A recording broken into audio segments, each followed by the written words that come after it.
Hi, Rich. How are you? I'm fine, Dan. Good to see you. Good.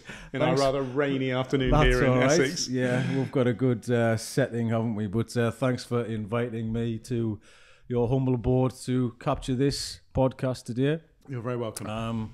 It is a very special episode. It's called Whinging with Photographers. No, it won't be that. We're going to make a real effort to not be a couple of whinging gits on it. Yes, There's no need. There's plenty of positive things to talk about. Well, that's the thing. I mean, you know, just to give people a little bit of history about us, I assisted you when I came down to London, and you've pretty much been a very kind of helpful throughout my career, and you're always willing to give back any feedback, any positive sort of, I don't know, just help in a way of kind of, you know, anything, any doubts that I've got, I can call you up, anything that I've got an idea of. Do you think this is good? Do you think it's bad? Because we're so kind of insular in this world of photography. Totally.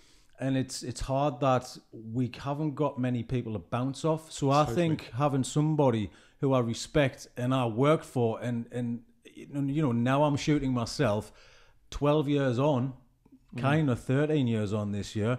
You're still there. I'm sitting in your kitchen and we're doing a podcast together. And I think that's a good testament to relationships and keeping, you know, it just keeping in touch with people as well, because as soon as assistants go, that's it, they're gone, and you don't really see them, or it kind of, you leave on a bad note. Or I've never left on a bad note with an assistant. I don't know. Well, I kind of possibly, I've got a few bees in my bonnet about, you know, young folks stealing kind of clients and handing out business cards on shoots. So I've got a little bit of a problem with it. But we'll talk about. I'll not get too bogged up in that kind of thing. Let's not. But I've got a positive take on that we can take. But I mean, I think the important thing is, as you say, it can be quite an insular industry. We are in a situation where, not because it's competitive, but just because of the nature of our workload and the way we operate, it is really about you and your team of assistants and your client and their team around you, and that's it. And the team come in, you do the execution, everyone's happy, hopefully they go away again, and then your own little bubble, and that's the problem with it. But that's why it's important to share things. That's why it's important to find people in the industry who you've worked with or worked for who are frank and honest and thick-skinned, because again, I have a thing at bee in my bonnet about the fact that there are quite a few creators in this industry who appear to have quite thin skins, and I never understand that. From the day I did my first crit at college, it's, you know, get over it. We're here to help you. We're here to be constructive, and that is how you develop, by constructive criticism, not by people saying, oh my God, it's beautiful. Everyone can hear that, but that's not how you develop. I think part of being a creative, especially a photographer, it's probably any creative industry, acting, singing, it's all about rejection, and rejection is part of the game, and it's part of the journey as well. Yeah. And if you didn't have rejection all the time, I mean, how are you going to know that something's not right, or that you need to up the game, or you need to change something, or you've got doubts, or it's just one of those things you've got, you know, I think you can't get everything all the time. And if you have got everything all the time, there's going to be a point where you're not going to get it all the time. Well, let's just explore that a little bit further, because you and I have known people in the industry who have burnt brightly very quickly, and there's nothing wrong with that, and that's a testament to their absolute skill and being on the case with their look at that time. It's the same as that first album, that peak. Exactly. So what you get is this arc, you get this peak in their performance, and then what do they do after that? Or they get an expectation, and you see this in public life as well. You and I have seen it with celebrity, where people get a group of people who are employed by them around them, whose job it is to say how great they are, and it gives you a synthetic sense of your self-importance and your value and your skills. And then when you can't repeat that, or when people move on because they've enjoyed that particular look, but they're looking for something fresh, and you, because you've had a lot of success very quickly, have chosen not to reinvent yourself, whereas you and I have understood the value of doing that, and that's something we can explore deeper. I think that's where the problem comes. So people peak, and then you just watch them disappear off the face of the planet, and you think, what happened to that guy? And it's because he didn't understand longevity, didn't understand building up the way it's got to work, and actually understanding that, you know, it's okay for people to criticize your work. It's okay for you to be self-critical, and it's okay for you to think about developing. Yeah, because I spoke to Ed Horwich, who's an organizer of the Sun Awards, shot up north, and And he mentioned photographers kind of reinvent themselves, and he said, photographers reinvent themselves every 2 years, and I don't think they do. I think it's probably a little bit longer than that. So it's probably maybe a 5 or a 6 year period. But I would say that. For me, I mentioned the fact that I'm always wanting to try something new, so maybe something might be a little bit away from what you've done in the past. And if I had to do the same thing over and over again, I'd be very, very bored. Would that make me get better jobs or be able to fit into a box for agents? Probably yes. But would I be bored senseless about doing the same old thing? Yes, I would. I think you become formulaic, though. The problem with it is it becomes a bit too easy. Yeah. You know, and you and I are of a generation who had to start with film. It was a dark art at that point. We had to know how to make that work. And people commissioning us had no idea how we created this imagery. It just came out. It was professional. It was powerful. And they could use that asset. Now, because of digital sensors, it's much easier for people to understand the process to some extent. In another way, it's much more complex. But they understand the basics. The sensors are very forgiving, and our craft seems easier, to be brutally honest. So I think that's something we have to be very aware of, that the craft seems easier to the people who are commissioning us. In fact, there's far, far more to it than that. Yeah. But it does mean that if you're not reinventing yourself, if you're not shifting, whether it's in gradual baby steps or just radically saying one day, you know, to hell with this, I need to do something different. I'm sick of being a portrait photographer, or whatever it might be. If you don't think in terms of either progressive changes or just having a watershed moment, it becomes easy, it becomes formulaic, you run on autopilot, and then it's just a law of diminishing returns. Each time you're doing a little less to achieve the same thing. And I think that's where the work will dry up if you have that attitude. I mean, there aren't many like large or big name photographers in the industry that have completely shifted styles. I think the only one that springs to mind is Seamus Ryan, who used to be still alive, and then he went completely over to people. And he kind of, when I started assisting him, he was in very much the portrait world. And I never knew him as being the still life guy, but he kind of made a successful shift. But I think he would already been established in the industry as well. I don't know whether Giblin and James, they kind of, when they parted ways, they kind of went, one of them went in a little bit of a different direction than... The other sector is automotive, funnily enough, because a lot of the really good, especially West Coast America, as I was in LA last week talking about this to various people, and a lot of the really good car photographers now, their heritage is lifestyle and fashion. So there is a trend towards a softer, looser, more lifestyle look at the moment, and they can slot right into that. Whereas people like me with my automotive work, who come from a very precise craft, perfect lighting, making the product have all the shape and form to it, and big productions and sealing off roads and everything else that goes with that kind of standard car production. That in a way is less interesting to some buyers now than someone who can shoot a reflection of the product in a cafe window and have a really good, powerful editorial model drinking a flat white. So, you know, it's interesting how some of the people from the lifestyle and fashion background, as much as I maybe don't completely understand their approach because I've never really been a fashion photographer, I'm interested how they can translate that into product work. I mean, for me, there's no reason why you can't kind of cross over, and you see some good car photographers adding elements of lifestyle, because lifestyle, the person enjoying themselves in the car, that's what it's all about. That's lifestyle. That's what it's about. They're a photographer at the end of the day, and they're creative. And for me, you should be able to do every single thing. If you popped something underneath someone's face, then they would be able to do that said job. Right. So there's this but Dan, this is the fantastic tension that exists. You know, I have had some of the most powerful commissions I've had. We all did still life at college.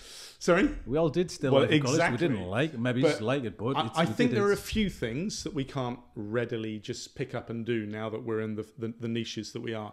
I wouldn't do food, because I think food, you know, my wife is an ex-food photographer, and she was astonishingly good at that. And I would look through a book and think, I wouldn't even know where to start with that. There's food, Some fashion work, but not an enormous amount, with the greatest respect to fashion photographers. I think it's its own breed. I think fashion, it's very much categorized in its own world. But technically, once you've got a vision, portraits and stuff. Yeah, exactly. Once you've got that vision, though, most of us have got the skill set to do that once we've got the vision. And the other area, funnily enough, is automotive, what I call the technical end, high production value automotive, because, you know, I'm using CGI, I'm using all sorts of other schools, other tools, and there's no way that someone can come in if they've never done CG rendering, don't know how to shoot a dome and a backplate, don't know how to position proportions on it, don't know how to get the light right, can't think about the angle of reflection. All those things won't work, especially with automotive, where with all the big OEMs, original manufacturers, people like BMW have hundreds of pages of guidelines on their corporate identity over how to shoot their product. And if you don't shoot the product in line with their CI, it'll be rejected. So you can't just come in and do that. So I think food automotive, in some fashion, you do have to be a specialist. But you're right, when you and I were at college, we did all the genres, we understood how to do them, we had high levels of technical skill, and in all honesty, we can do it. But as I was saying, I've shot campaigns where they've said, this shot, we just want that, but with this product. And you go, okay. And it's difficult for buyers because there's so much talent out there. I genuinely believe there's a wealth of really, really capable photographers out there now. That why take a risk? Why not just get the guy who on his website or his portfolio has the shot you want, just you're going to put a different product or a different model in it. It's very tempting for buyers to think in those terms, but it is deeply frustrating for us practitioners when we go, I could have done that, but it's not in your book, so why would you get the commission? You know, that is the problem. I get it. From my perspective, when I was assisting, there were a few large photographers, like big photographers in the game, who art directors and creators would approach because they would want their way of shooting, their vision, their creative input, and even if they were a people photographer, they would be hired to do. I mean, I think Nick Giorgio, he was. Yeah, exactly. Was the example very of that. person who would do that. And I remember... John Claridge before him was another one. And Doug Kern, he was assisting. He was a good friend of mine, Doug, and he was assisting Nick. And he said that, and Nick had told him that, and he worked very closely with him and on a lot of big jobs. And it was... He would even get a still life, and they just wanted his vision and how he would shoot the job. And that, to me, is... what advertising photographer used to be, was a person who had that vision, and they approached this guy who was unique. He would do a portrait, he would do maybe a car, he would do a still life. They would just wanted to see what he could do because he was going to come back with something unique. He was going to be given the time, given the space, and given the creative flow to kind of come up with something unique. Let's get over our rose-tinted glasses. It ain't happening anymore. I know. I think he was kind of slowly coming out of it and picking and choosing what he wanted to do, which is the perfect scenario, of course. But I like that way of thinking because that's how, I mean, I personally sort of think that way myself. If I've done it once, I don't want to go back and do it again. Can we like that? Yeah, but I want to like something else. I know. And I've had a conference call. I think I mentioned this on another podcast about, you know, the client was asking, well, what are we going to get? What particular image is it going to be like? I'm like, well, it's going to be an amalgamation of the styles of what you're looking at in front of you, which is what I put forward to get the job in the first place.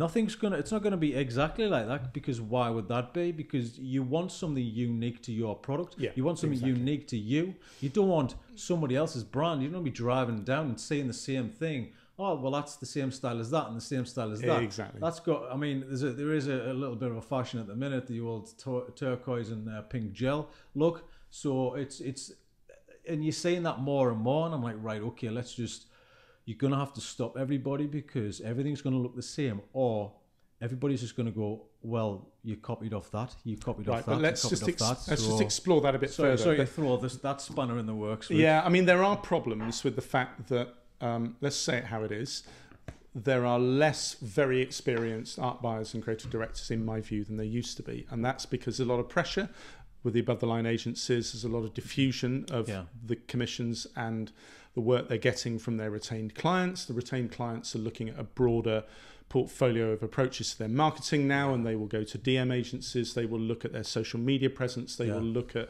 sometimes having a really comprehensive and very proficient in-house comms team. So the problem with that is they become risk averse. They will cave into client pressure a bit faster than maybe you and I would like. There was a time when the creative team would have a vision and an idea. We would present a treatment. We would all agree on the approach. And that was what happened. Now, that becomes stage one of a process of art direction by committee that ends up with something that is often, I could politely describe as modified from the original proposition, or I could be unkind and say massively watered down by art direction by committee. And that is because the agency cannot afford to upset their clients because there's not as many around as there used to be. Yeah, I mean, you know, we all completely understand the fact that there's a tier system, and you know, you're talking about a client. You need to keep the client and you keep the client happy. But I think there's a level of mutual respect which people should step back and give that person but it's not enough space to kind of to create what they're going to want to do, or to create what you set out to do. It's the same as, you know, I heard they're talking about movies and scripts and stuff like that. There's about 10 exec producers pitching in their idea, and if everyone pitches in, then it's just a watered down version of what it used to be. But we need to ask ourselves why that happens. The reason it happens is there's so many people within an organisation, especially client side, who have to. Well, it's not so much the fee with me. I think it's the fact they all have to take some ownership of these things, because it's career limiting if they don't. So two things happen. It may be career limiting if they don't get involved, but they need to be seen to have made some contribution.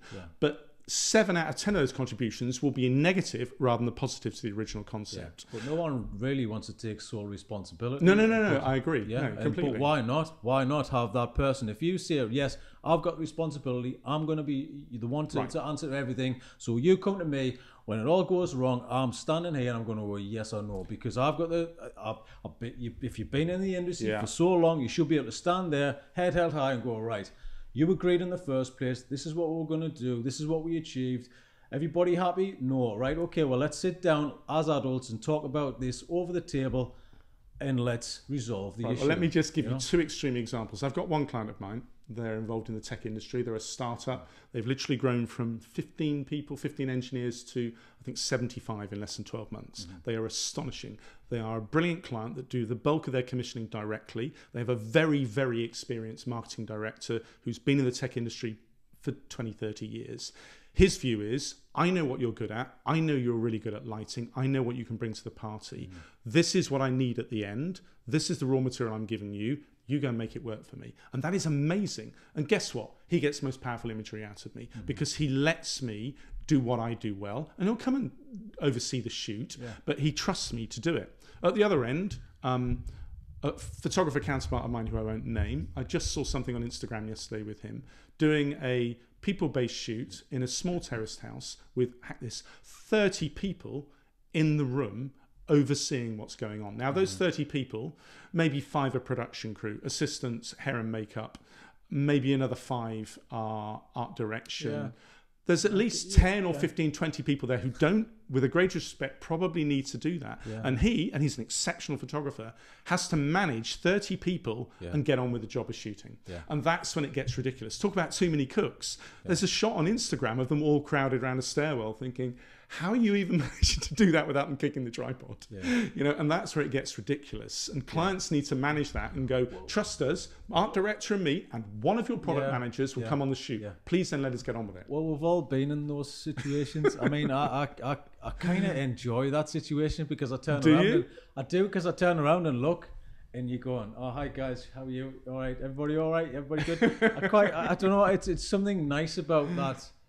You know, responsibility of kind of steering the ship. You know, you're the captain of the ship. Dan, it's kind performance. I know it's performance. But it gets to a point where it kind of becomes funny and it becomes humorous because you go, this is the game we're in, and we chose to be in this game. I know. And we all know it's ridiculous. I think everybody in the room would just, if you sat down and chatted with them openly and honestly, they would go, yeah, it's a bit silly, but we all got to be there because of this is our job to be there.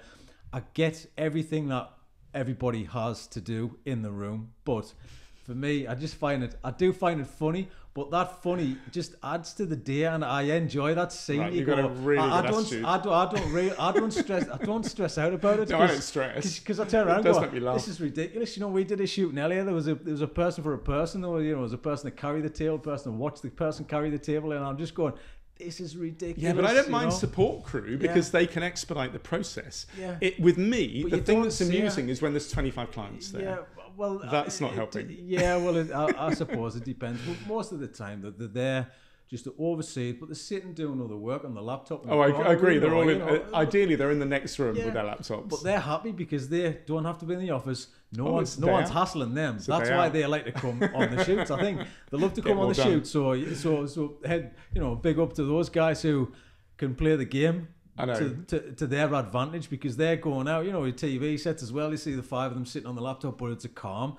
It's a very quiet environment, and they're sitting on the laptop. They're actually getting work done, and I think that's secretly why they come on the shoots, because they want to get work done. But when it comes to good though, I like that. You're like, we know it. Just why don't we just have a little in joke about this, and just make fun of it, because we're taking photographs at the end of the day. No one's gonna die. No, we're not saving lives. We're taking nice pictures. Exactly. All right, so let's just ease up a little bit. I'll tell you the best I ever had, where it was a positive, doing a shoot for a big oil company in the Philippines, where we had a crew of 30, and 20 of them were support for talent, basically. But it was hot. It was 39 degrees. It was in a petrol station. There were all sorts of health and safety issues, explosion risks, lighting, talent there. There were 5 models there. There was Did you have a head dabber and a fan? I literally had a man to hold a yellow brolly above my head to keep the sun off me, one to hold it over my digi-op, who had his hoodie up, Brian bless him, we call him the monk, and one over my art director, of which I had 2 art directors. And it was great. And they stood there and they kept us cool while we shot in 39 degrees. And then we had an air-conditioned tent where we could go in and eat cakes, basically. But to be fair, everyone had a role, but it was amazing how much support you could get for not very much money in the Philippines. An amazing production company. They're still friends of mine. But it was interesting how you can throw a lot of resource, and it does speed up the process. I think I like seeing that, and that's kind of where the point I'm trying to get to is we've kind of been there, and I've been there as an assistant as well. And you've got to remember that you came from that, so don't forget that person holding up the brolly. Totally. And I think don't dismiss anybody just because give people the time of day, and it's nice if you have time. We all know we haven't got time on shoots. I can't talk to everybody. Blah blah blah. Make time, will you? These people have. He might be somewhere in 10 years' time, and he might be the next big thing. Absolutely. And you might want to talk to him. You might. Like the world's changed with podcasting, with multimedia and other different platforms that we do. Why can't we talk to that person? Because there's a lot of like directors and Hollywood producers who used to be the runner, used to be the T-boy. I mean, I think there's a ton of them out there. I don't want to kind of name anybody, but there's a ton of them out there who used to start like 14, 15, being on sets. But honestly, you and I know that when we've been assistants, we've had 2 kinds of bosses. Those that in the old days would throw a steel Polaroid back at you and have hissy fits, and you think, I don't know what your personality disorder is, but it is exhausting, and I will definitely be busy when you next have a booking for me. And then there are those who are humane and kind and want to know how you're doing and want to support you and say, are you okay about getting a taxi back later because we're going to work late? Have you eaten today? Because I know we've been busy. And they want to make sure you're safe and well. And that's how I treat my crew. That's how you treat yours. But you and I are friends, and you and I support each other because we treated each other with respect when we worked together, whatever, God knows how many years ago, a decade ago. So that's really important, more than that, freaking 20 years ago. So it's really important that we understand that being supportive is value. We get karma and payback off that. Totally worth it. I mean, for me, it definitely is. And there's so many times I've heard where you can't talk to the photographer, you can't look at the photographer.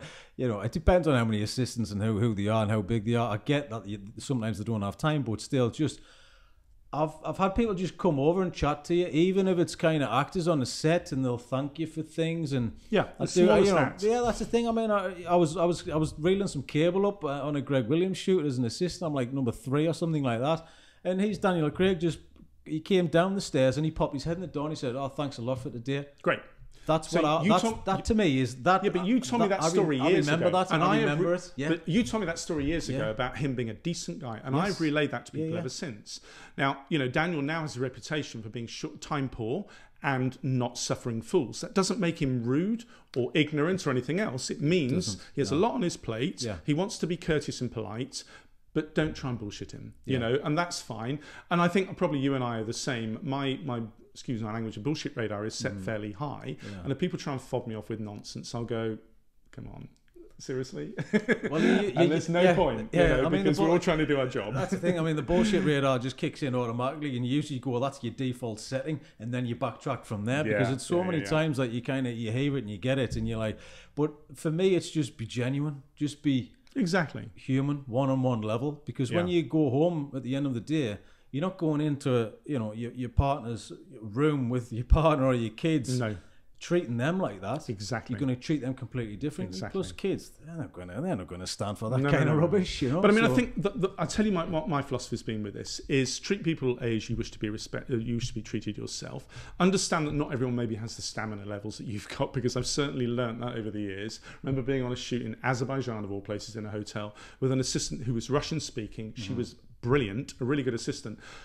She was a real gym bunny. She was amazing, but she didn't have the stamina that me and my art director had. Yeah. And when we got her up at 5 that morning to pre-dawn to shoot, and it was 9 at night, and she suddenly burst into tears in the bar, and we're going, what did we do?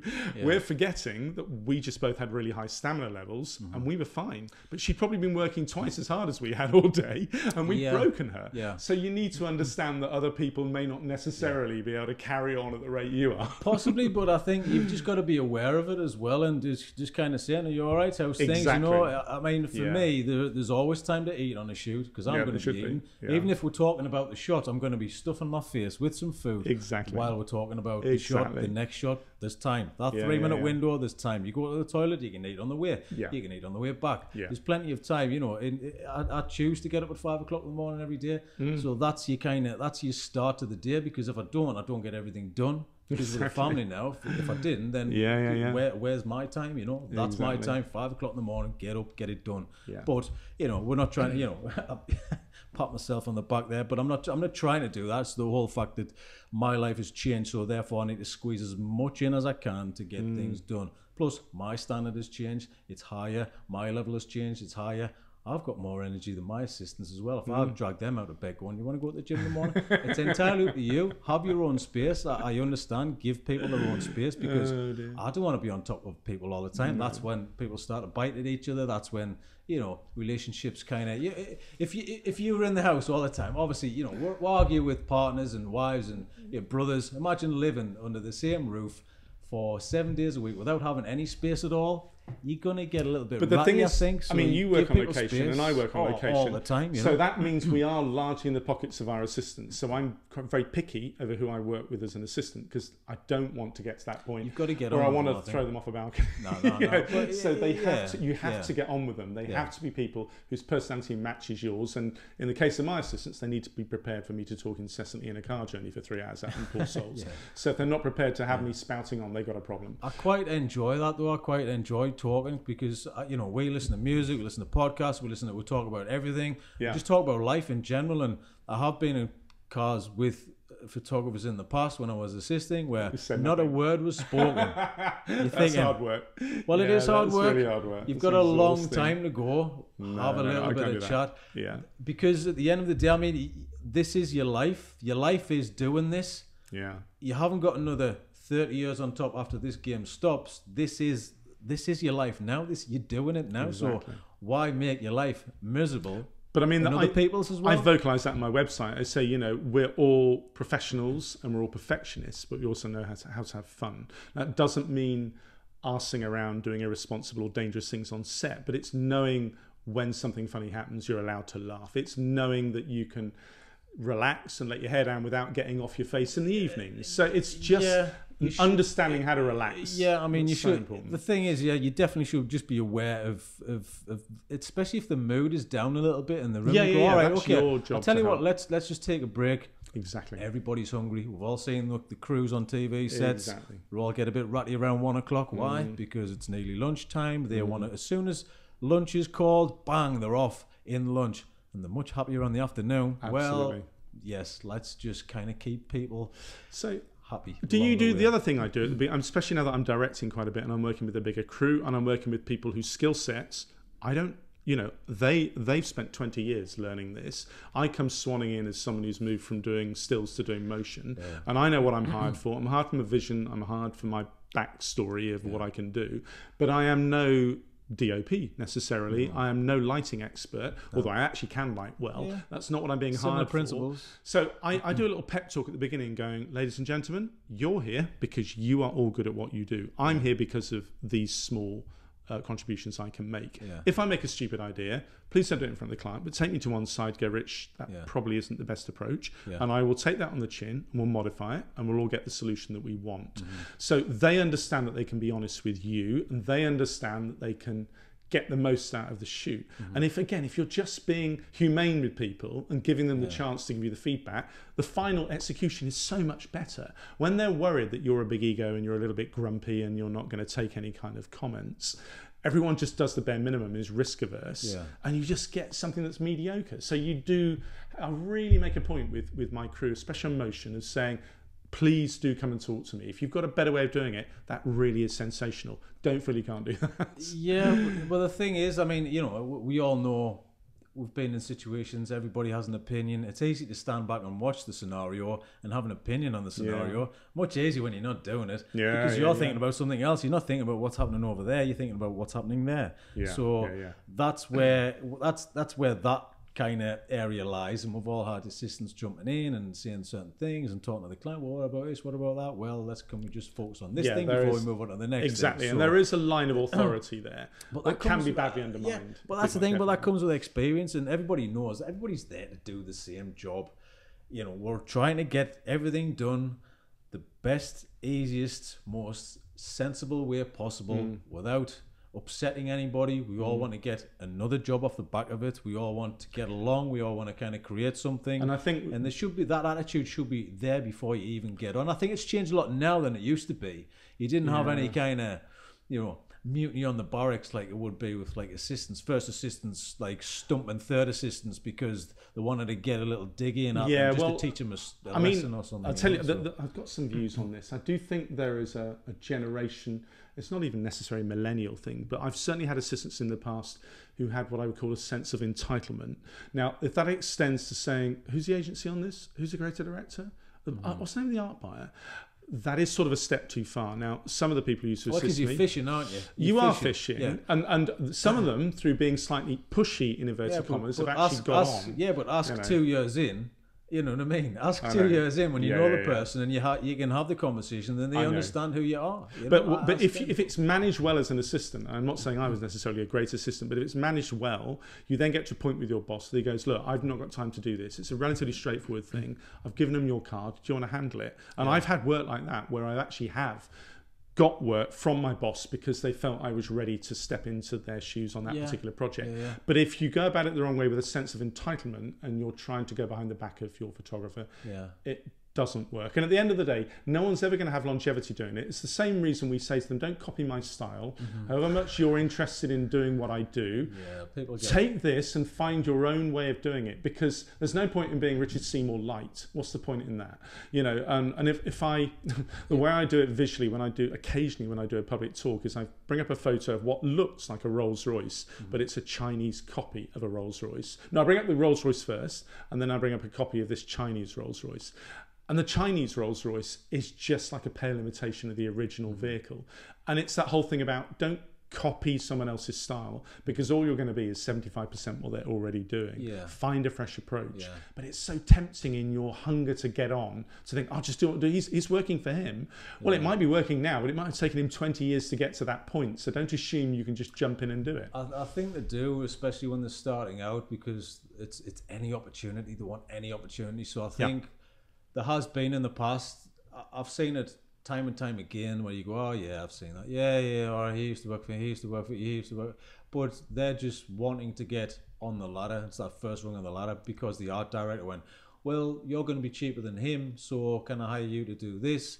And then that's your starting point in the career. And you've seen that, we've all seen that. It's disappointing. But it doesn't give you legs, though. It's a really bad idea. I don't think it does. It might longevity. kind of get you out there initially at the beginning, but I don't think it helps you. And I've seen people completely change their styles to fit in with a certain.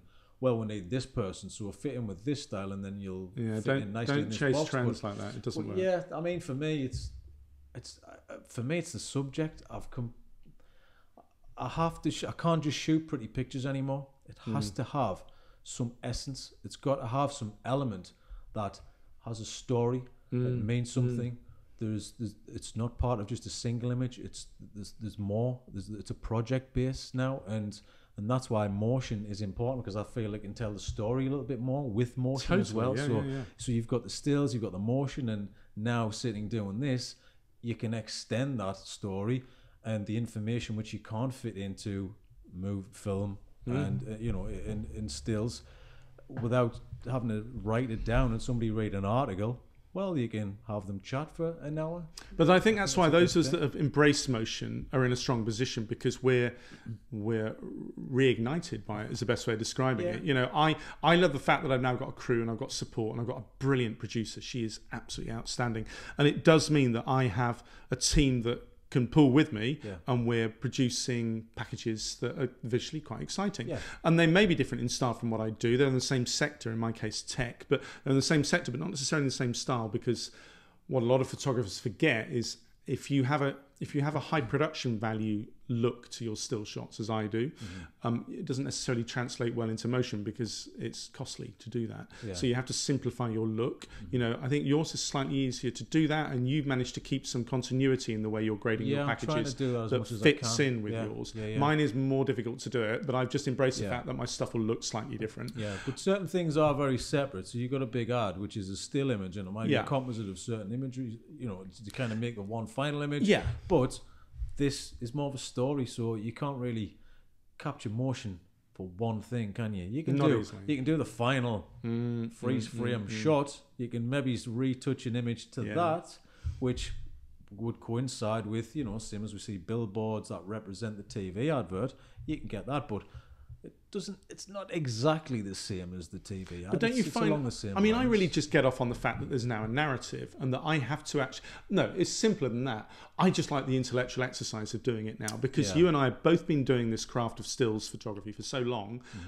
I even think on more complex shoots, we can pretty much nail it quite quickly. It doesn't, writing a treatment is refreshing and nice. Well, refreshing, it's something we do all the time. I can write a treatment. My treatments on the still side are probably 6 pages long, but my motion treatments are probably 12 pages long. And they test me now. I actually have to think hard about how the hell this narrative is going to work, how I'm going to start it, what's the first visual, how I'm going to conclude it, how I make sure that any actors in it are not wooden and that they're working through it, what treatments am I going to apply to it, how do I want it graded, what's the pace of the edit, which is critical. And so many photographers, when they move into motion, allow their scenes to run for too long because it seems arty to do it. It can be, or it can just be self-indulgent and lose pace. But don't you think it's intellectually much tougher for us, which is great? It pushes us in motion because we've actually got to use our brains more than we ever did with the stills work. And I love that.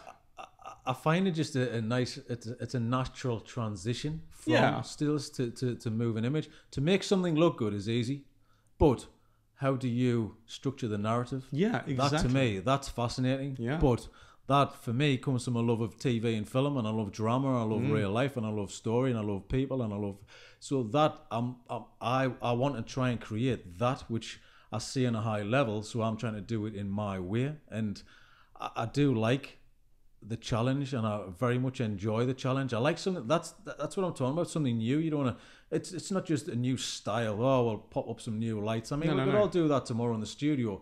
For me, that doesn't light my fires. What lights my fire is, how do I tell the story in a different way? Should I start at the end? Can I backtrack that? What do you not like in this? Is it a continuous narrative? Is it music you're going to start with? You know, and people have an opinion, and they might say, oh, well, I wouldn't have done it that way. Yeah, but that wasn't the point, and I've done it this way because that's the point. You know, I did Diablo, and Diablo, there's the sort of 5 lines, and the people want to know, oh, well, how's the horse blind, and how long's it been blind for? I'm like, we can't fit all of that into this here. There is a temptation to give too much information and spoil the visuals. But that's it. And I took a lot of stuff out just because it didn't fit. And you got the story with just using 5 lines. So I took it all back and I went, the whole point in doing it is a tip your hat and a respect to this blind stunt horse who's still got the fire in his belly, and the relationship between him and his trainer who've come up through 20 years together. And you've got to tell that in 2 minutes without seeing a lot. But the great thing, and again, that's really good discipline for us, that we get in all of us. When we get the first edit, it's 4.5 minutes. And you go, okay, where do we start? And you get brutal with it. And that's when that has power. I mean, I did a tech thing for this. In fact, the same client, this robotics client last year. And there was a lot of information the client wanted to bring into it. And we complied with that initially. And we ended up with a long form piece. And it ended up, after battling with it, that we took 60% of the messaging out of it, concentrated on the other 40%, and ended up with a really nice package that we just released today. But if we'd stuck with their messaging, it just had no power. Yeah, because it's going to be a snooze fest, isn't it? But it's having a client who goes, do you know what? I agree. Let's take it down to 60 seconds. And everyone agreed, and the client was open-minded and professional enough to allow you to do that. And that's when it works. But that's really good for photographers to learn to edit it down, because it's not a skill that we're accustomed to having to do. But the thing is, it's all good and well. You sit there, you approach and you pitch and everything. You get the job and you do the job, and it's all structured to this. But when you're sitting in the edit, you're going, it's just not gelling together, and it's getting a bit dull. And at the end of the day, it's because it's too long. Normally, we don't want. Nobody wants. Like, it's like, talking heads. Nobody wants to watch a talking head. Well, let's just do a voiceover, introduce them moving, as a person, which I've done recently for an engineering company. Well, introduce him, we can see him, and he can chat to somebody visually on the shop floor. You're bringing in 2 worlds together, and then he can talk about the company over the top of that. So you're killing a lot of, time to get to the point. And exactly. Plus, it looks nice and moving with the camera adds a visual I'll tell you one of the best examples of that I've seen, Dan, is a colleague of mine, Paul Barshan, who lives in LA. He directs a lot of motorbike films for Triumph and does a lot of automotive work as well. But he produced a film about 2 years ago, filmed in Death Valley. It's astonishingly beautiful visually, but it works because at one point in a hotel room afterwards, one of the riders was so enthusiastic. We said, can we just put a mic on you for a minute? You know what you've been saying all day? Can you just say all that into the mic? Yeah. And he put it as a voiceover on this thing, and it still makes me almost well up. Yeah. It is a beautiful, beautiful film because this guy loved what he did on a motorbike so much. He just said, I wanted to leave my job. I just want to spend my time on this Triumph bike. That's all I want to do. I just want to ride, and I want to ride the bike every day, and I don't care about anything else. And he just said it from the heart, and all the power came from it. They could have done it as a talking head. It would have been rubbish. But you did it as a voiceover in the last 30 seconds of a 1.5 minute piece, and it blows your mind. And that's understanding as a filmmaker the power of that kind of narrative and that kind of voiceover is everything. Yeah, and it's choosing the right words to put in there as well. And I sit and I have conversations with people to use to put into the films, and I'll pull out certain things. Certain things will just jump out at you. So it's not scripted. You're very much sitting down and you're asking them the questions that you want to find the answers for, but I want to find the answer, but I want to find I want the answer in a certain way. So you're kind of directing them into giving you something, but it's got to be from the heart, from them. You need authenticity. I mean, it's a massively overused word. Because if they repeat that, it's not going to sound genuine. No, you can't script it. Yeah. You have to have authenticity. You have to, like I say, steer the questioning, but you then do have a let them from the soul. That's sounding too idiotic about it. You do need to allow them to speak their mind over how they really feel, and then you just take those phrases and those sections that work. And if you've record it on a first take, then generally it's amazing. Otherwise, okay, you've got to write it down. You've got to go, can you just do that again now? For the can mic? You say that again? Can we? I loved what you said, but can we do that again? And maybe say it in a different way, word it differently, change it around a little bit. Maybe that sentence with that would be perfect together, and then you can kind of bring it all together. But sitting, watching it in the edit, the music, it has to flow. It's like you're walking through someone's life, and you're walking through the story, and then you're popping in these lovely little words that this person says, and every single word has to have meaning. So Because if it doesn't, if it's just information that somebody's talking at you, it's just it just reminds me of school. It's kind of, you know, but no one learns like that. No one remembers things like that. Exactly. You could say 2 words and I remember those 2 words. Even the track, the song, I remember the song. You remember the song. We all remember everything. You know, it's kind of like the McDonald's whistle. But Dan, what's fascinating here is this conversation has moved so enthusiastically into motion now, because that's our future. Yeah. And I worry about practitioners, stills practitioners, I won't call them photographers anymore because our job description has changed so much, who are not embracing it, because it is the future. It's where the demand is. I have a list that, again, I got in LA last week of all the main West Coast agencies. And they were asked to split between how much stills they need now and how much motion.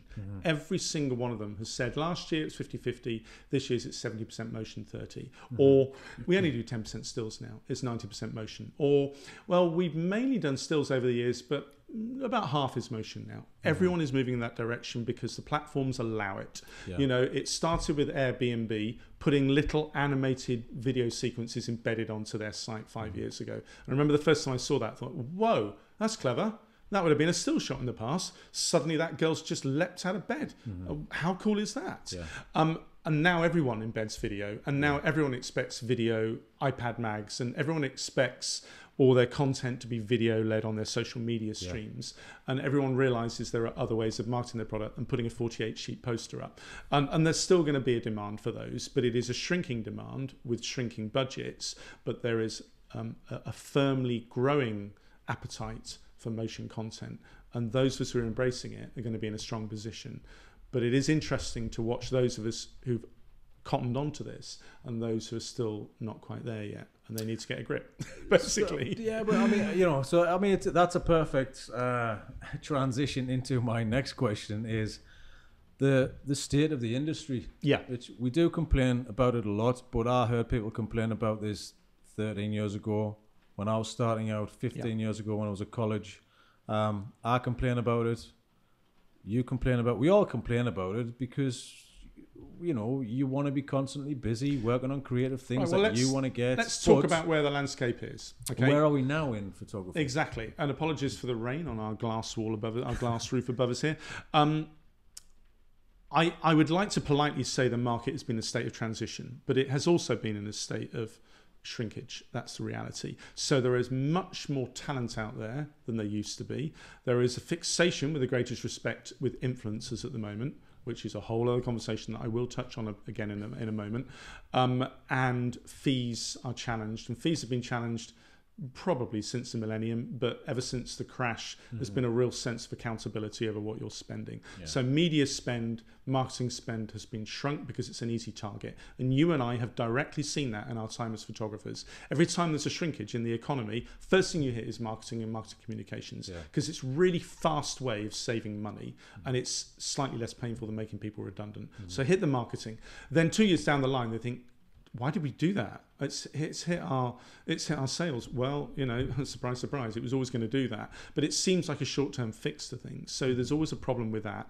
And there is a speed of retraction now that is much faster than it used to be. And there are issues over just making sure that you're getting your message out there. So you find OEMs and brands think, influencers, that's the way forward.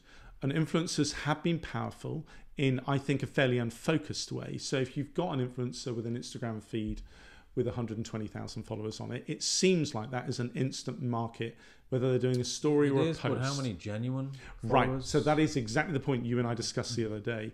I'm afraid it is unfocused. And have they bought these followers, or are they real people who are engaged with that particular visual approach or with that brand? So say you're someone who's into classic cars and you found an influencer with 120,000 followers and he or she shoots classic cars in a wonderful style. Does that make you a good buyer for Ferrari or a good buyer for Bentley or for BMW? Not necessarily. It means you're into classic cars and you like beautiful photography. And it's the same with camera manufacturers. You can find someone who travels the world with their DSLR or with their mirrorless camera and shoots great content, and it's consistent, and the page has a look to it, and it's aspirational, and they've reached a point where they're getting free hospitality in places, and an airline in the Middle East or whoever it might be is laying on an economy or a business class flight for them, and they'll write about that business class experience, and they'll say how great it was, but the following month they'll be doing it for another airline in Asia or wherever it might be. So is this really something that actually in a quantifiable way affects your sales and your profitability? It's very difficult to quantify your return on investment with that, whereas the science and the stats behind a campaign, whether it's a Dove campaign or a campaign for a Ford car, it's actually easier to see an immediate upswing, hopefully, in your sales as a result of your television commercial. So I think this lack of focus will start to be problematic for influencers. And to be brutally honest, and there's murmurings, I heard it last week, West Coast America, I hear it every week in this country, is I see them being less important and less significant as time goes on. And I also think if influencers don't change the look of their feed, it becomes a law of diminishing returns, in much the same as we as photographers need to reinvent ourselves.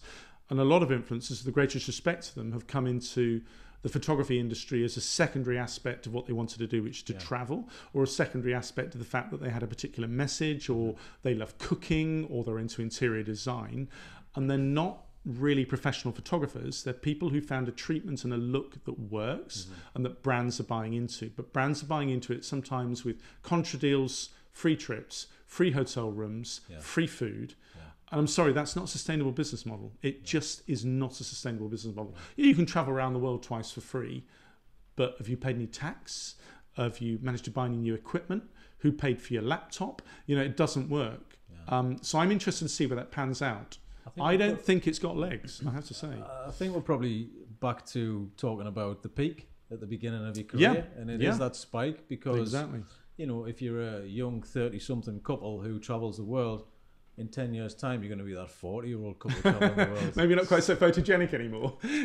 Well, it's possibly. I mean, let's be brutally honest. Being done to death. Some of these travel influencers, it's because they're both ripped and they look great in swimsuits. Well, that's it. That sells it. It hasn't changed. But as you say, they're not going to look so hot in 10 years' time. Well, I'm sorry, guys, but you won't. Yeah, that's the thing. Plus, you've done that, and that's old hat, and then you're the people who. You've kind of saturated the market. You've saturated yourself in the market. So people are going to start stepping back. It's the same as, when there's always the models that get used all the time. Then all of a sudden, people are going to step away from that because you've been overused. You haven't just done it gradually on a, at a certain level. Especially for a girl. I've got so many friends who are timeless models now. The men have a bit more of a shelf life, but it's really brutal. That's the thing. I mean, it completely is brutal, but you can reinvent the career when you get older and change it up, but there might be a big gap in the middle where you're not. So what happens there? But I mean, it's interesting because we're at the beginning of the journey of seeing what's going to happen to that industry. I mean, there's that kind of angle on the industry. But let's look at the upside. The upside is there is an enormous appetite for content. And that appetite might come from professional practitioners, or it might come from pulling free stunts of people. And we do live in a I want things for free business model. I want things now as well. And I think that's why everyone's jumping on it, because, well, I don't care. I'm getting the work. I'm getting the money. Great. Let's just do this now. Yay, let's travel away and all that kind of thing. So they're just going, hey, let's do it now. I understand that. And especially younger people now, they're not saving money. They're just going traveling. But at some point you're going to have to pull back, and as you get older your mindset changes as well. So of course it does. I'm just fascinated. I mean, really I think there's plenty where of it goes, excuse the crude phrase, there's plenty of fresh meat all the time that will keep coming into the system, of course, but without sounding like an old git, there is a lot to be said for hiring people who have a plan B, who have a spare camera, who can still get their flash guns to sync even when the first two things stop working because they're full of damp because you've been in Bali for a month. I see a lot of unprofessionalism at that part of the industry, and I think people will get tired of that. They'll get their fingers burnt once, they'll get made redundant. They'll think, next time I do it, I'm going to deal with a professional rather than an influencer who actually has no damn idea what they're doing. Well, it's inevitable. At the end of the day, people are going to move on, and then you're going to be in the same boat as everybody else, complaining about them being, oh, they're coming in, they're doing this, they're doing that. Yeah, it's not. And then you're going to be in the same boat as the people. But because we were all younger once. Yeah, we're all in that mindset as well. Yeah.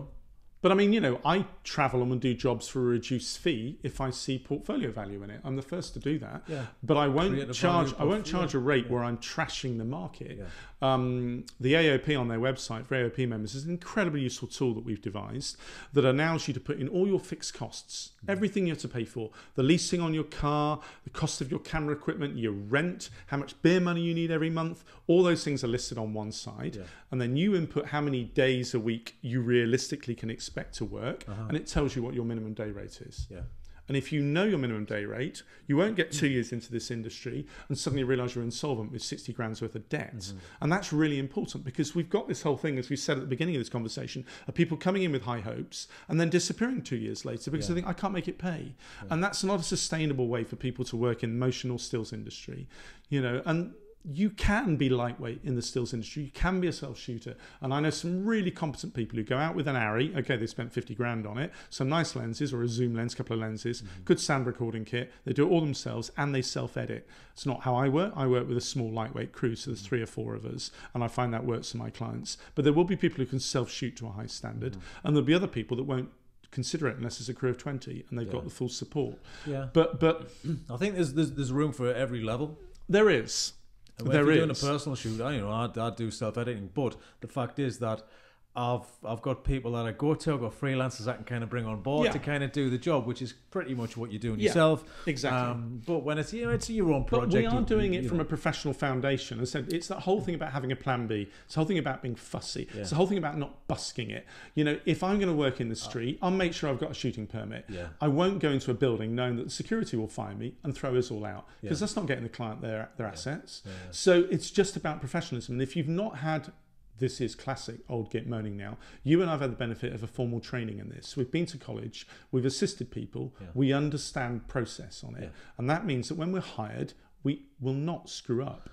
But if you've not got a plan B, you really might. Well, I have mentioned this before as well, part of the job is people management. And it's being professional, and it's overseeing everything and the kits and the assistants and production side of things, and you've got to keep your eye on everything as well. And doing the job is 20%. It's exactly that. But it does worry me that you'll get people going out there who've not even got public liability insurance. And again, forgive me, one more old git remark. Yeah. But you're working. I was the other day working in an internationally renowned gallery with very expensive, irreplaceable fine art on the walls, and I had to put lighting rigs in there. I've got to put lights on stands, I've got to set them high, I've got to put sandbags on them, and I've got to be sure that no idiot comes and kicks the stand over. But if some particularly half-blind stupid person goes and kicks my light over and puts it through a Monet, I need to know that I have £5 million of the public liability, and hopefully that 5 million will cover that cost. So I have something that will protect me. But if you don't have that insurance and you do that, A, you're bankrupted, and B, you are destroying something that is very valuable to others. Yeah, I mean, I've changed my insurance just to do particular jobs, because you need to get that extra level,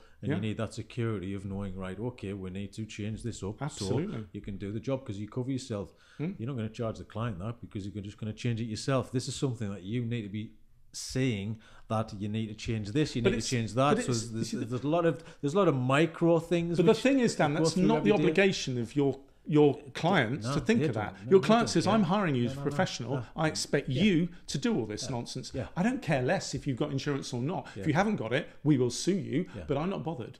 But the problem is when you get in people fresh to the industry who've not had the benefit of this formal approach we've had, and I'm not saying it's the only way, you can just hit the ground running and be smart. But if you're not so smart and you're not prepared, you're setting yourself up for a fall, and you're damaging the brands you're working for. And that's serious, because there can be millions of pounds worth of consequences for the brand when something goes wrong. And you and I know many horror stories of brands that have not chosen or not felt the need to do their due diligence, and something's gone wrong.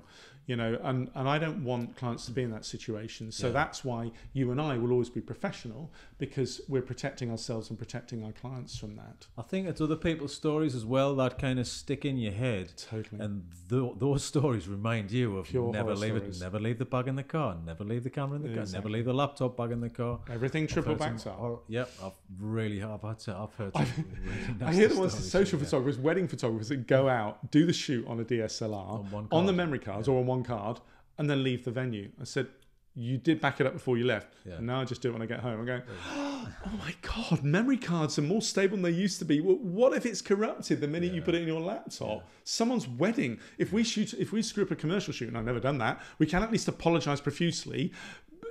Know that we've got professional indemnity insurance, claim on that and go back and do it again. You can't do that with a wedding. What are these people doing? Yeah, I mean, I always remember when I was backing up for you, it was always 3 places, because I always do it in 2 places, but I always remember Richard Seymour does it in 3. Well, you know, it's still just, you need to do that. Yeah, I've had a drive fail on me. Kind of keep you on your toes, these little gems. That's the thing. If you've had a hard drive fail, then this is the reason why. There's a reason why you're doing these things. And there's a reason why you're backing it up 3 times as well. But I'm the smug git, and I shouldn't say this because I'll have some catastrophic IT failure now. I am the smug git who's had a failure and just turned around to the assistant and said, "It's on drive 2, isn't it?" "Yeah, it's on drive 2. "And the card's still robust?" "Yeah, card's fine." "Okay, no worries. Just bin that as a spare one in the bag." Yeah. Everyone carries on. It takes a 3-minute conversation rather than, what do we do now? Yeah. And have assistants that don't flap. You know, I mentioned earlier on the monk, Brian, who I no longer work with because he's an amazing photographer in his own right. But I could go anywhere on the planet with Brian. Yeah.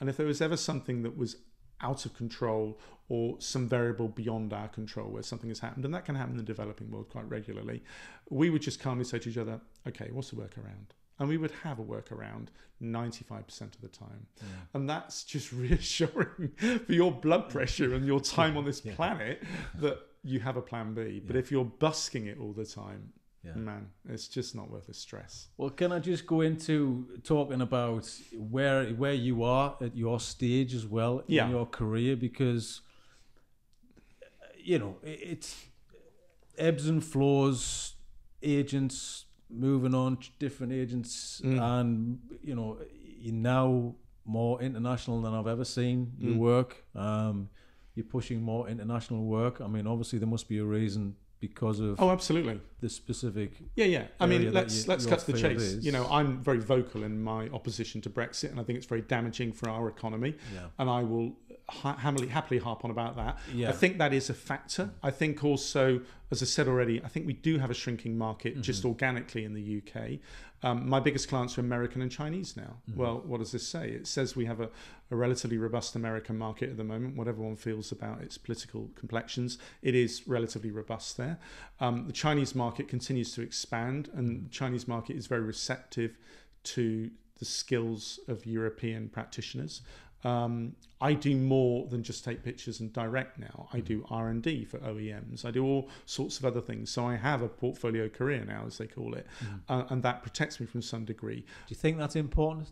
I think it's the direction of travel for most of us. I think just saying I'm a photographer, full stop, is problematic and dangerous. But to broaden your skills, I mean, I think there's definitely something to be said about broadening the skills, where you can do motion, you can do stills, or are you better off just sticking to one thing? And I don't believe you can do that. And fitting into the box. The way, classic example from one of my old agents, who I still have a lot of respect for, but she's already reached a point where she will try and get appointments, and agencies will say, I only want to see photographers that also direct.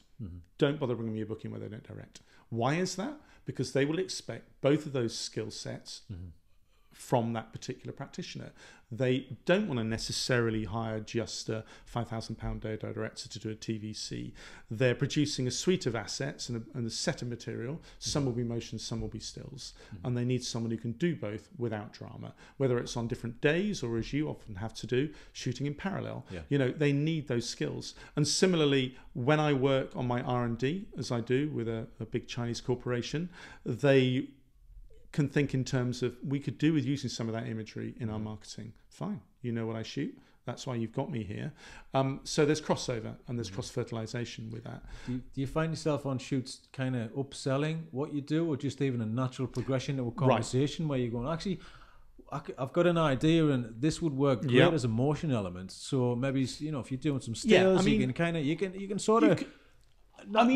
Pitch an idea. Well, I mean, upselling is the correct term, but I would like to elegantly describe it as maximising the opportunities for my client. All right, that's better. Well, that's kind of That's the one to chase. use. I've got So upselling. I'm maximising my client's opportunities here. We're on set. This is working well. Yeah. Why don't we, while we're at it, just shoot some motos? Yeah. So I have a client at the moment I do that for. So literally the camera is locked off on sticks, as we would call it in the motion world. Yeah. And I go, let's just do that sequence again. Just get the model to go through the frame. Yeah. And we'll shoot that twice. Yeah. So I've done the stills set here. Let's just do a moto, as I call it, which is a Greg Williams phrase. Yeah. Let's just do a moto of that. Embed it, if you want to. It's going to be shot high enough res. It'll be 4K. Just embed it on your website. Then people click through, and then they go onto the product.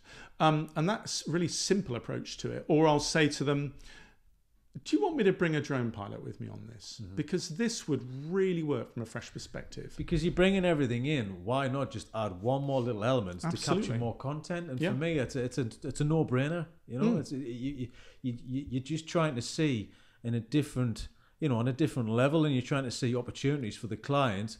And especially for you, I just think on a creative thing, actually we could do this. This would be interesting. That's really good. We can, it's more creativity than it is kind of, I'm going to get another few days work, because you're probably not. But it's more. I don't know. No. I mean, make no assumptions about getting repeat business now, because to be brutally honest, I think most clients are quite fickle. I'm afraid we live in a price-conscious landscape where there might be the budget for you this time, but there may well not be the budget on the next project. Yeah. Or we can give you 2 days this time, but to quote another photographer I saw last week, we're giving you 3 hours of the product this time. At which point he had the good grace to go, do you know what?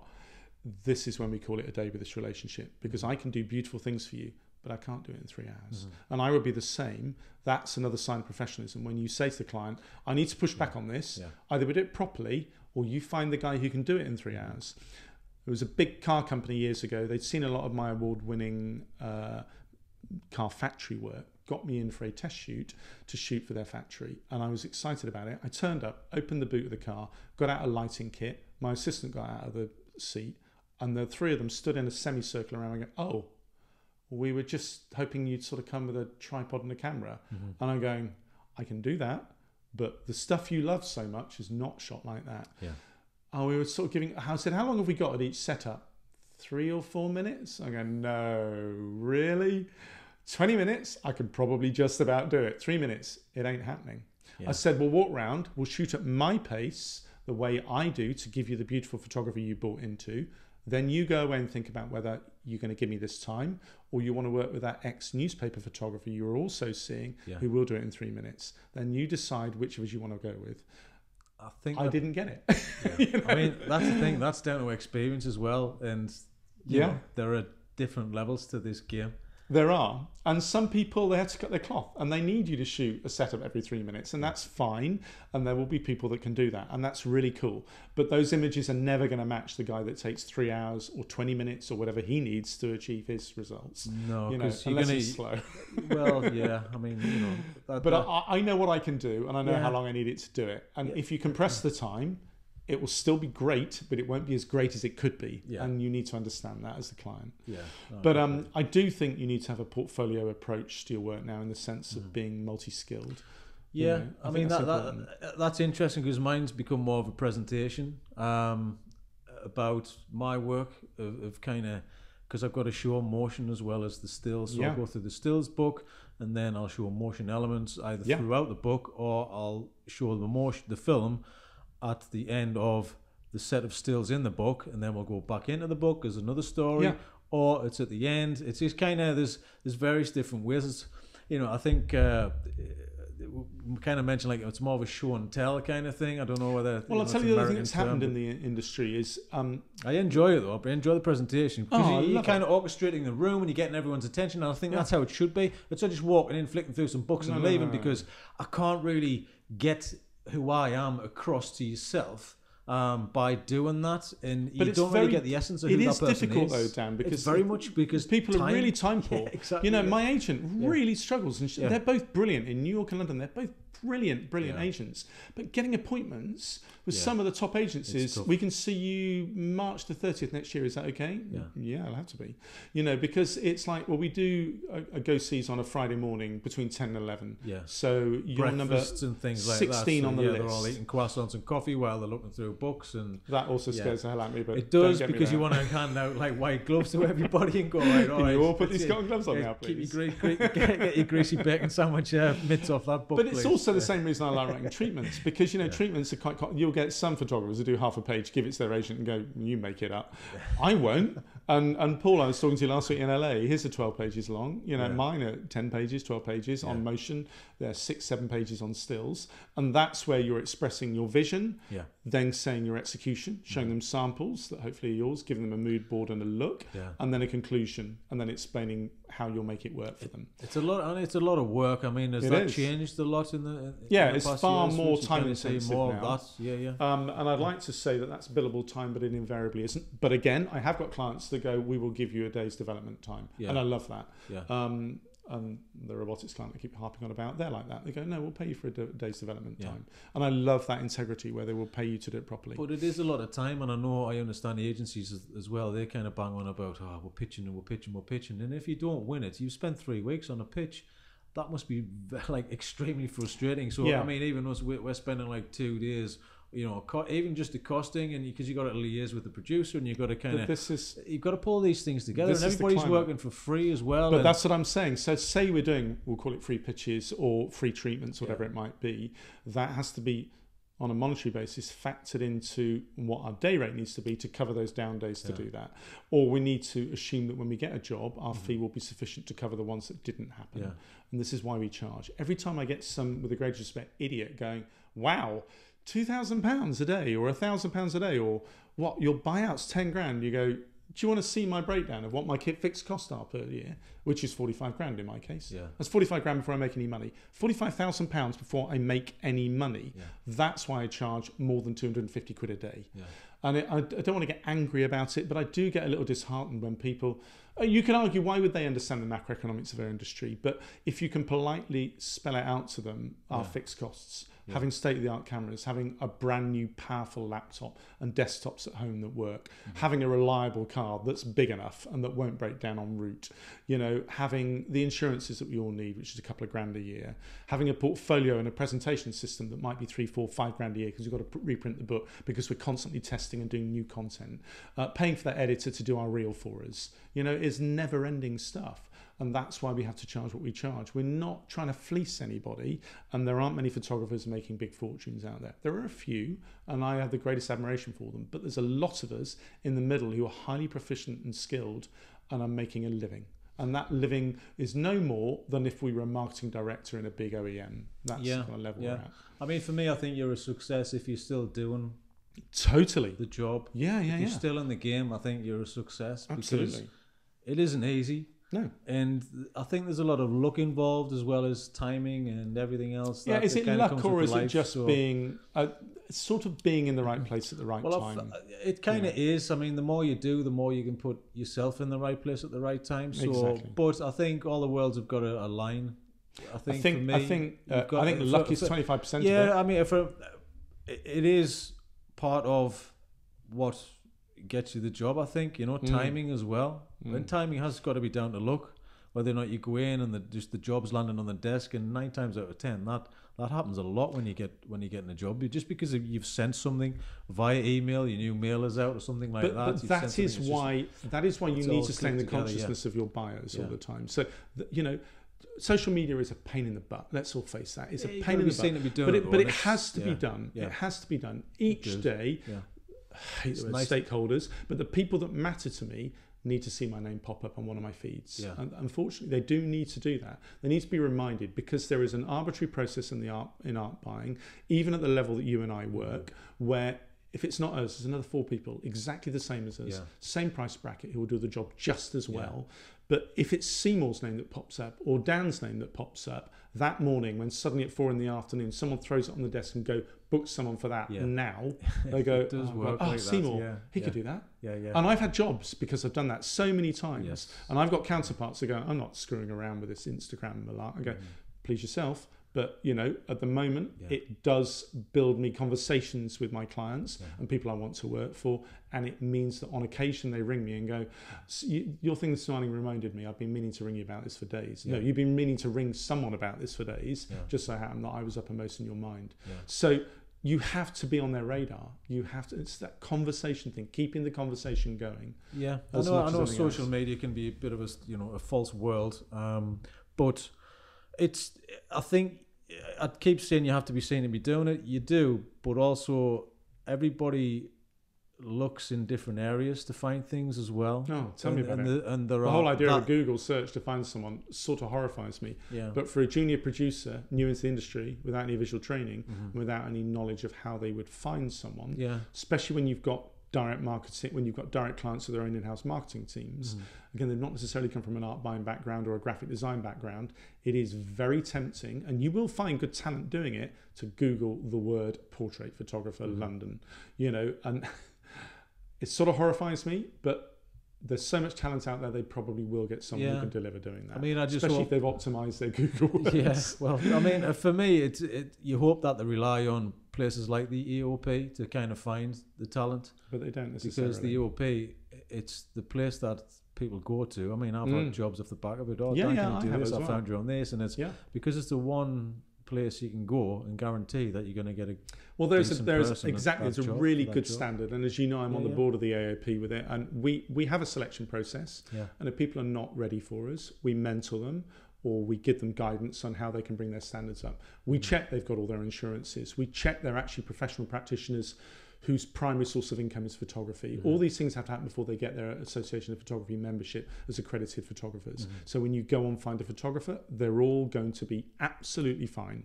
And that's a quality standard. And the same goes for photographers with At Edge and some of the other directories. You know those people are good and at the top of their game, and that's really important. But you'll pay for that. You're not going to get someone for 250 quid a day doing that kind of thing. So you just have to decide how you're going to play it. But we have to be aware of the fact that the way people search for people in our industry, more so in stills and motion, because motion there are bigger production values and there's more at stake. I think on stills, it's a whole spectrum of approaches to buying that is just the reality of it. But, you know, I don't worry. You and I will always deliver. But and now, how do you feel, you know, that the industry's gone for marketing? Where do you think we need to be in marketing in all the areas? Do you think there's specific ones that are going to, you know, survive or decline? I don't think there is a magical solution. If there was, everyone would be doing it. I don't think having an agent is by any means the golden panacea. Having an agent helps you with regard to reassurance for big clients on big productions and big brands. That it's a quality. It helps you get in the door. Quality. It definitely helps you get in the door. It helps you get in the door for the go-sees of the book, and it helps you as a quality stamp of assurance that you're not going to screw up. And there's a lot of freelancers now as well. So freelance agents, freelance producers, and you know, there's a lot more people in the game like there is with Instagram, but it's this diffusion in the industry. As I'm saying, it is not just a case of seeing art buyers and big agencies now. If you're a big design branding agency, you might only get 1 or 2 really peachy stills jobs a year, and you may already have regulars for that. So wasting time seeing photographers every week is not really the most effective deployment of your time when you're short of staff and you're short of time to do your workload. So all of those things are quite challenging and quite difficult. I think we all know the editorial market is shrinking rapidly. Budgets have largely collapsed on those. So we had to look at other markets. You know, this is why I push America, because America, with the greatest respect to them, they treat you as the talent still, and it's more professional and there's more respect and they pay proper rates still. But even there, they've worked out that they can fly in European photographers who are not going to be charging so much. Or for some campaigns now, the other trend is to come to Europe and shoot the execution here, because frankly, it's cheaper on the buyout and the talent to come to London or come to Barcelona and shoot it. and send your art director and your account director and a couple of clients over. It's cheaper to do that than use a US-based local photographer. Yeah. So that's an interesting development that helps our sector. But I think motion is critical. That's where I see the growth for me as a director, not necessarily as a stills photographer. I see more international work. I see my overseas clients as being the bedrock of my business now, not domestic clients. And if we have Brexit, I see the market shrinking aggressively a lot more here. I think there'll be a little bit of a surge because this hold off that's happening in marketing investment at the moment until we get resolution isn't helping. So I think there will initially be a slight increase in spend after Brexit. And I think there will then be a quite serious erosion after that because brands just won't grow as fast.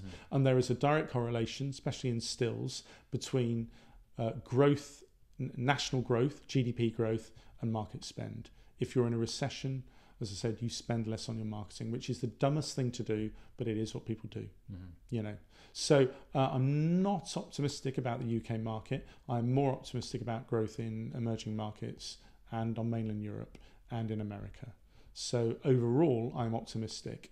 But we just have to be pragmatic and realistic. And any stills practitioner who isn't moving into motion is making a big mistake. I mean, do you see yourself staying in this country, or would you move? If you'd asked me 3 weeks ago, before I spent too much time hanging out in LA again, I'd have said no. We will move to LA. We'll move to California. I still want to do that, but the reality with British practitioners is you need to be on the ground really to build that. And it's very costly, you know. And at the moment, I don't think I can justify spending $80,000 just to get that traction going in the States. I have a New York agent who's amazing. If that, for me, builds traction, as I expect it probably will, then that option becomes available to me. At the moment, I will stay in Europe and I'll make it work here, but I'll be prepared to travel. But yeah, I would move to where the business is. And I've been an expatriate in the past. Let's call it an immigrant now, which is a more accurate description. So I've been an immigrant in the Middle East and I enjoyed it. I love being an expat. It was the best thing ever. So I can do that without fear. You know, I can, once you've done that once, just picked up everything, risked it all, lived in another country, you can easily do it. Think of the number of Aussies that come to Europe, do well, and then move to the States. And they do it because they're not scared of doing it. It's all about fear. But when you have a good business here, as I do, with some good, solid clients, it's a bit of a risk to jack all that in and go somewhere else. Plus you miss all the rain as well. Exactly. Everyone in California complains the lack of seasons. They go, yeah, but you get paid 3 times what we get paid, so don't complain too much. So no, I do love it here. I love Britain. I love a lot what it stands for. At the moment, I'm sad about a lot of things politically. Yeah, but I don't want to go in too much about Brexit because I know that we'll just upset your audience. No, I just don't want to add another hour to the podcast. We're not doing that. But I do think there's a lot of potential here, and I think there's an enormous amount of creativity. We all know that, and that's one of the reasons we stay in the UK. And there are very few markets for that creativity. And again, even in the States, you look at the standard of a lot of the default advertising, it's pretty poor. You know, there's some amazing work, but there's also some truly atrocious stuff. And you look at the average US corporate website and it's diabolical. So what do you think? The industry's in a good I don't think the industry's in a good place. And I see that firsthand in the AOP. So I think there are problems there, and I see people leaving the industry all the time, and they write to us and they say I've not got enough work to sustain it, but I'm confident about my own abilities to stay in because I'm able to reinvent myself. I'm able to move my skill set. What do you do if you leave? I mean, you must have something else going on if you've got to leave the industry. Well, I don't know. I know it's a tough one, but you've got to. Very difficult. Yeah. Very difficult. Yeah. It's not like you can even go into teaching now because the rates in teaching are so bad. You know, lecturers don't get paid a fraction of what they used to get paid. So I don't even think you can go and do the whole higher education thing, to be honest. I don't really know. And in a way, I don't want to dwell on it because I'm not thinking like that. Yeah. I will do this until I keel over. Yeah. And I'm happy to do that. And I'm very grateful that I've had 30 years in this industry and I've survived in it. That's all you can ask. And I've had a brilliant time. Yeah. And if I do talk to undergraduates, first thing I say is, this is the best industry in the world. The best job in but the if world, you have not got fire in your belly, please stop now. Because there are 10 other people probably sitting around you in this lecture theatre who have got fire in their belly and they will make it work. Even if they're not photographers, they'll become producers or they'll become assistant directors. Whatever they do, they will do it. So if you're not really hungry for it, please stop now. Please don't go through the pain of it because it is tough. It is. But, you know, I love it. Yeah. I couldn't do anything else. Excellent. I travel all over the planet with it. Why would I not love this? I don't make a fortune, but I have a great time. Yeah. Brilliant. Thanks, Rich. Thank you. On that note. Brilliant. Thanks. Good to chat. It was really good fun to talk about all this, Dan. Great. Thank you. Take care. Brilliant. Cheers.